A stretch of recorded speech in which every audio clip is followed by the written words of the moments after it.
Hey guys, a big old box today from eBay. I'm really excited about this. My first German watch. It's from Graf Zeppelin, and I'm also super excited because I got it for about 50% off retail. It's technically used, but they say they only wore once. We're about to find out. I'm hand holding the camera right now because this box is so big.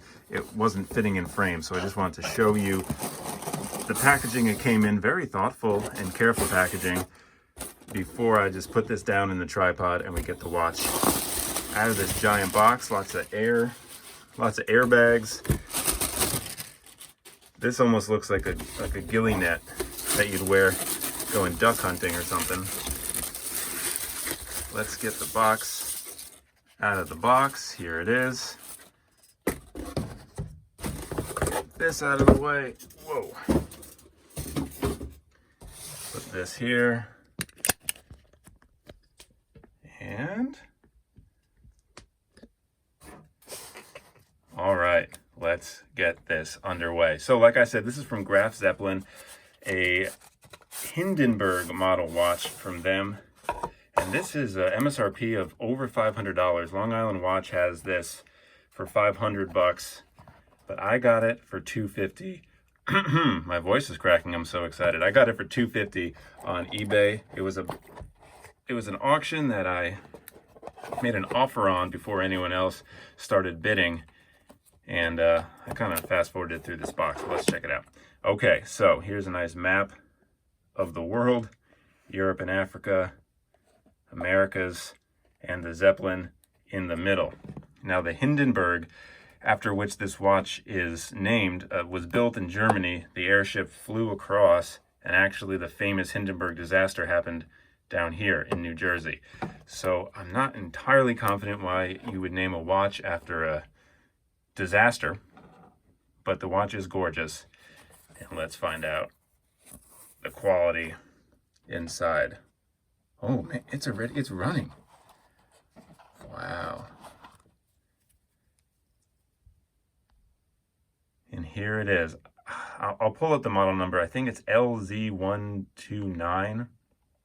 It's the Hindenburg. Oh, it's right there. LZ129 automatic Zeppelin, made in Germany down there. And let's check this guy out. So, it's a hand winding movement with a power reserve on the top and a 24-hour hand on the bottom. Now, this is not independent of the time. So whatever the time is, that's just the 24-hour markers on the bottom, so there won't be any dual time capabilities. But before we really investigate, let's check out that power reserve, and let's wind the watch up and watch that arrow.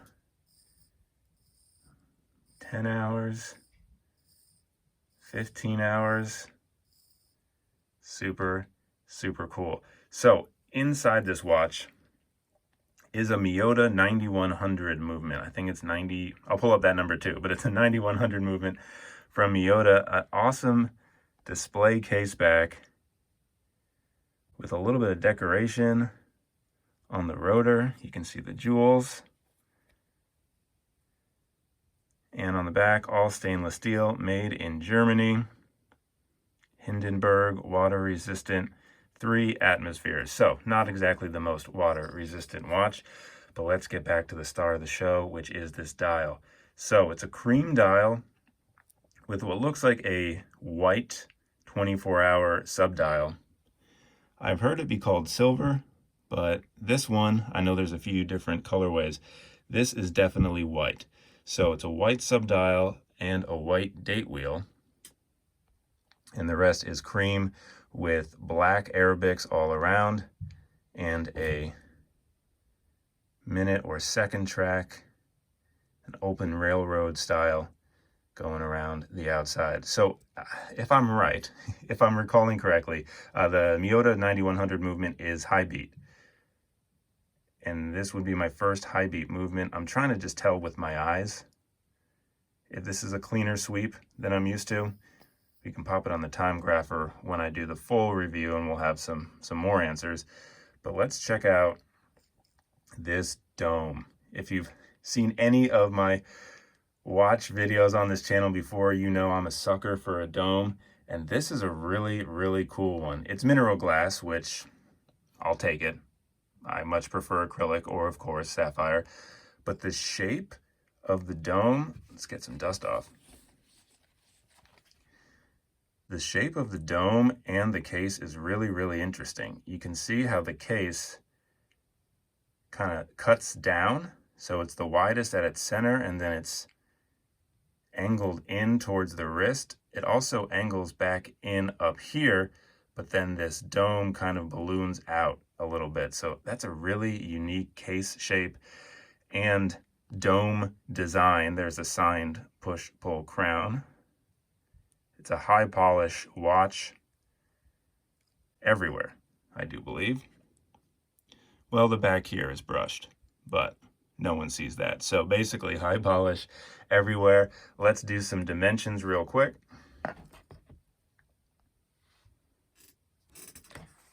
So we have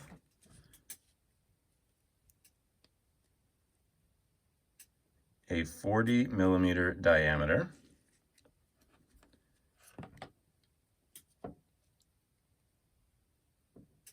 44 millimeters lug to lug, and including the dome,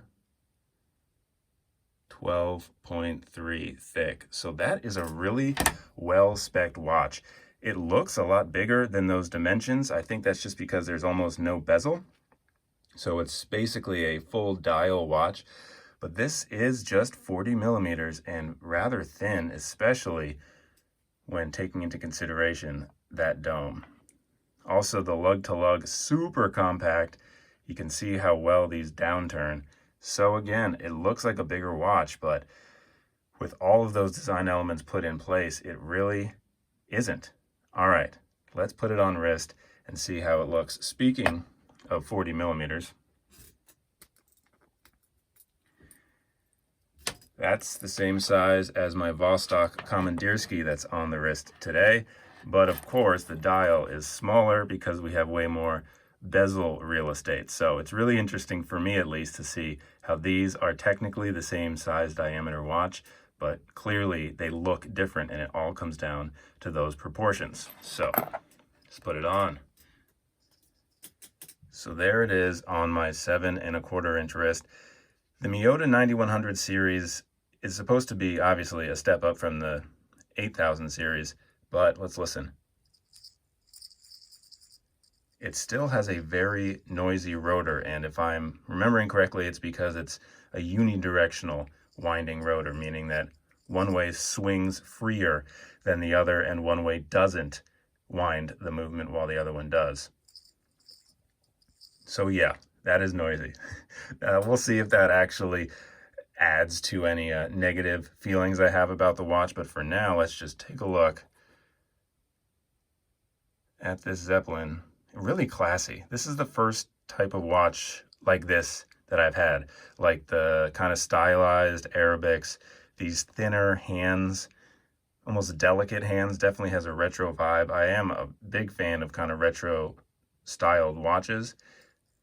This one definitely seems to fall into that category, but not like an homage or like a reference to the past. It almost seems like it came directly from the past. All right, let's get one more up close look. Oh, real quick, just to show you how quickly or how easily this rotor spins in the non-winding direction. Look at this.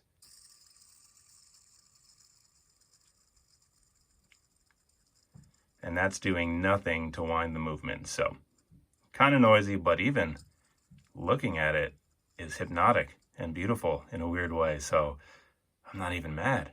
Okay. Of course, more in-depth information in the full review that will be coming soon. But now let's just try and look at it one more time. Look at that minute hand, how it gets wider and thinner and wider again, almost like it's a twist. Is it twisted? Whoa. A lot of cool details to pick up.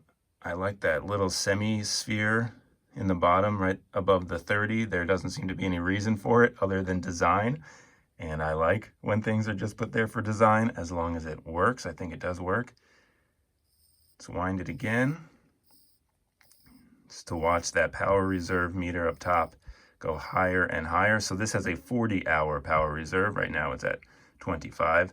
Also, let's operate it. So 1 pull out. Or is that 2 pulls out? Because it hacked and I'm moving the time. Let's see again. All right, 1 pull. There we go.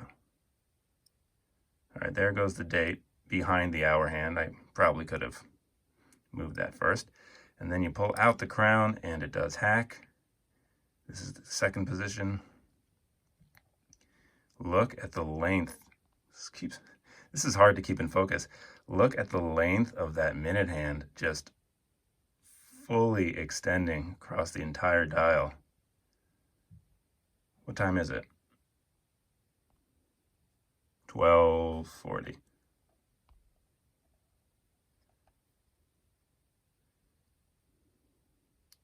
Oh, and as we approach midnight, boom, that was the perfect day change. All right, I'll set the rest of this on my own time. So there you are, the Graf Zeppelin LZ129 automatic. List price again, $500, but I got this for $250. And again, the guy said mint condition, only worn once.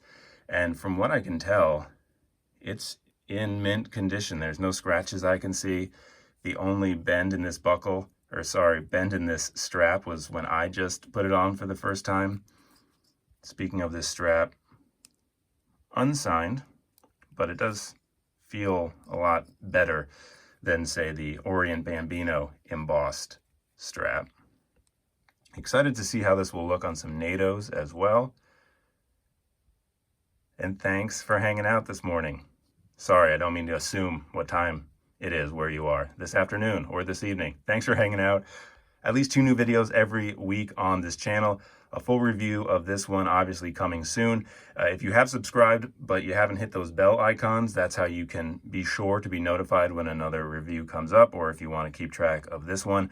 I also have another Graf Zeppelin coming in from eBay, another find, another one that I got for a crazy deal. I think it was list like $250 and I grabbed it for $80. That one, though, definitely has some scratches. So that's in the mail as well. So that will be hitting the channel later this week. Once again, here's the Graf Zeppelin LZ129. All right, guys. See you soon.